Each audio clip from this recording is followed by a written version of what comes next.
Hello दोस्तों, मेरा नाम आलोक श्रीवास्तव। जैसा कि आप लोग जानते ही हैं, मैं सभी प्रगणक बंधुओं से ये अनुरोध करता हूँ कि वो ऑनलाइन या ऑफ़लाइन डेटा को सहेजते समय, इकट्ठा करते समय इस बात का ज़रूर ध्यान दें कि डेटा की शुद्धता से कॉम्प्रोमाइज़ ना हो, और साथ ही साथ ये बात भी ध्यान दें कि जब डेटा की ऑनलाइन फ़ीडिंग की जा रही हो, उस समय जो है ध्यान देकर फ़ीडिंग करी जाए।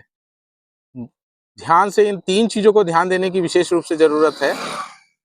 एक, लाइन नंबर का क्रमांक आपका गड़बड़ ना हो। दूसरा, आपकी भवन संख्या जो अंकित की गई है, वो भवन संख्या आपके वास्तविक भवन से मैच करनी चाहिए, मिलती-जुलती होनी चाहिए। तीसरी बात, जनगणना मकान का क्रम गड़बड़ नहीं होना चाहिए। जैसा कि भवन नंबर 1 में यदि जनगणना मकान 1 है, तो भवन नंबर 2 में जनगणना मकान नंबर 2 होना चाहिए, ना कि जनगणना मकान नंबर 3 या 4 या 5।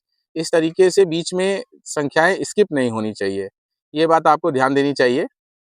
मैं अभी अपनी एचएलबी में ही खड़ा हूँ, दोपहर का वक़्त है, और सभी सुपरवाइज़र बंधुओं से ये अनुरोध करना चाहूँगा कि जिन-जिन सुपरवाइज़र के प्रगणक लोग काम करने में मुश्किल का एहसास कर रहे हैं, सुपरवाइज़र साहिबान कम से कम उनके साथ थोड़ी देर फ़ील्ड पे साथ लगकर काम कर सकते हैं, तथा ये भी कर सकते हैं कि वो उनकी ऑनलाइन फ़ीडिंग में थोड़ी मदद करा दें।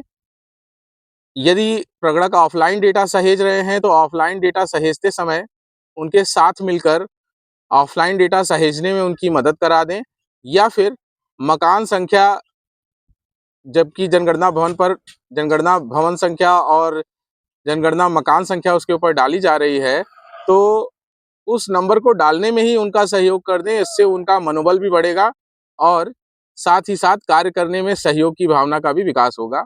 उम्मीद करता हूँ आपको मेरी बात समझ में आई होगी और अच्छी लगी होगी। धन्यवाद।